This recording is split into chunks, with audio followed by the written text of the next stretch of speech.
Welcome back into the Sports Source. Welcome to this. Welcome back to this segment. There you go. In case you're just now joining us in the show, welcome to the show. This segment brought to you by Southeast Termite and Pest Control. Temperatures are rising. Humidity will be rising right along with it. How do you protect your home, your flooring, your ventilation from humidity, mold, mildew? Well, with crawl space encapsulation. It's not easy to say, folks. I dare you. Crawl space encapsulation. Say it 3 times quick at home. You can do that through Southeast Termite and Pest Control. Visit them online. See for yourself the newest way they can help protect your home, and in turn, that helps protect your family if you're not sitting there breathing in mold and mildew from a ventilation system or a underground setup that is completely humidified and growing with the nasty stuff. Southeast Termite and Pest Control. Check them out for their crawl space encapsulation today. All right. When I saw Anthony Richardson shoot up the NFL draft boards over the last couple of months, in spite of his so-so career at Florida, my first thought was Joe Milton is going to make a lot of money. Because I look at Joe Milton, I see a lot of the same stuff I see in Anthony Richardson. In that, I don't know that he has to have the greatest year ever so long as he doesn't just step all over himself. But once they get a look at the arm and the fact that he can throw it, according to him, 95 yards, and the fact that he's built like a Greek god, I think he's going to shoot up the draft boards.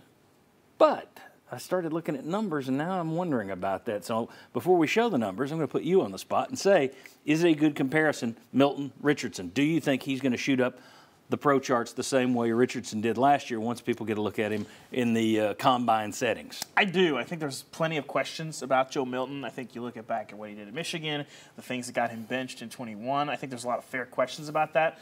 But at the end of the day, I think you look at tools and you look at the size and the speed and the arm strength and all those things.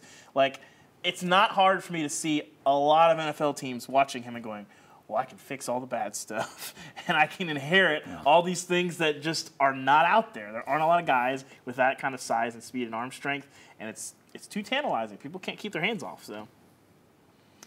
So I agree with what David said. When NFL teams see the arm, and Anthony Richardson did the backflip at his pro day, well, Joe Milton can do that. Yeah. So that's how you can wow him too with your athleticism. Part of this is more. Compared to Richardson, I think it's more of a prediction of will Milton succeed? Because if he doesn't, and Nico ends up taking over, then that's going to throw all this out.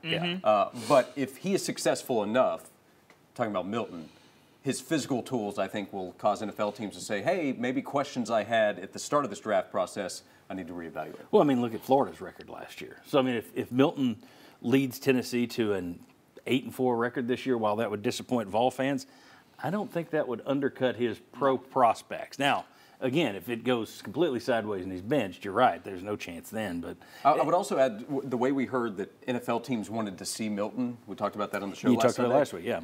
The way they wanted to see him at Tennessee's pro day tells me NFL teams are already intrigued. So I was a little surprised to not see Milton's name thrown into McShay or a few other first-round mocks. Yep. Let me go ahead and put up some numbers comparison. I took Anthony Richardson's entire 3-year career at Florida, took Joe Milton's entire career so far at Michigan and Tennessee. Passing numbers, Milton's are a little bit better with a lot fewer passes. His completion percentage is better. His yardage is about the same. His yards per attempt is better. His touchdown to interception ratio better. The 10-0 last year helps.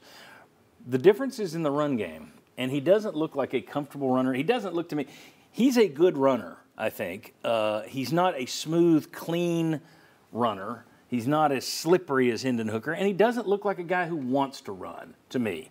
And I think that may be the biggest difference. But you look there, 6.9 yards per carry versus 3.8 yards per carry. Okay, that's where I'm thinking, all right, in my head, it wasn't this big a difference. But in reality, one is a much, much better runner than the other.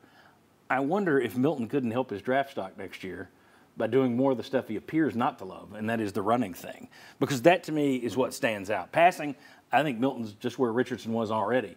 But the run game is the difference. Do those numbers tweak your views or no? Well, I think it sort of depends on the scheme a little bit. Like, you look at Dan Mullen's offense, you look at Billy Napier's offense, they definitely feature the quarterback run game a lot more. Tennessee does it selectively, more schematically. Like, you'll see them run Hooker like 15 times in one game and then like 4 times in the next game. It's sort of like, well, what do we see in these linebackers and being able to cover, the read option in that part of our game where they have it in their holster, but they don't use it a ton.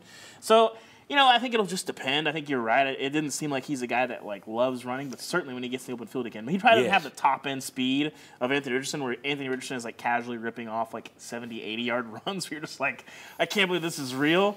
But I think he can do some things, and it just depends on how they want to use him. But I think just the offenses and the differences factor in for a lot of that. There are times when you look at Milton in the pocket, if the pressure gets in there, his escapability for a guy that size who can run looks a little clumsy back there, for lack of a better word. There were a couple times against Clemson where it's boy, Hooker would have gotten out of that, and Milton can't. Maybe that's just the size difference.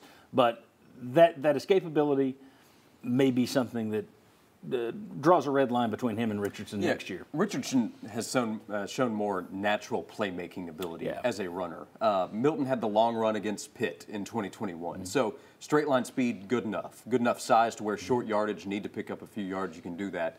Richardson, I think NFL teams might see potential Jalen Hurts type playmaking ability, the way they've incorporated the run into what they've done in Philly, and that's something you might need to do early on with Richardson. If you're drafting Milton, you are drafting him more as a passer. Milton's a really good athlete. Is he the same kind of athlete as Richardson? I'd say the numbers back up that the answer is no. Yeah, I'll be curious to see that 2-point conversion that Richardson had against Utah. One of the coolest plays I've ever seen on a football field. I don't know that we could see Milton do something similar like that. I think the shiftiness and the quickness might not be there, but we'll see. You got an offseason to change your body. We haven't seen him really do a ton in a year and a half, so we'll see. I still think, barring a complete collapse, scouts are going to be drooling over him next year. Yes. Maybe not to the Richardson status where you're going in the top 5, but especially if they believe that he has even improved as a passer, so he would be more advanced in that area of his game compared to Richardson. And what people say coming out of Detroit about Hendon Hooker, you don't expect him to play this year, but word will get out as to how much they're having to teach him and how much he's having to make up. Is it like a complete redshirt? Oh, we're having to build him up from the bottom. If that gets out, that could hurt Milton. If Hooker comes in, it's he picked it up, no problem. That could help Milton, I think, in terms of that first segment we talked about with Heupel's system. All right, when we come back, B.J. Edwards is exiting Tennessee's program. We told you a couple of weeks ago they were one man over. We knew somebody had to go. It was B.J. Edwards, another local player leaving, like Drew Pember before him. At any point, will that come back to haunt Rick Barnes? Or do fans not care? We'll discuss. Come on back next on The Sports Source.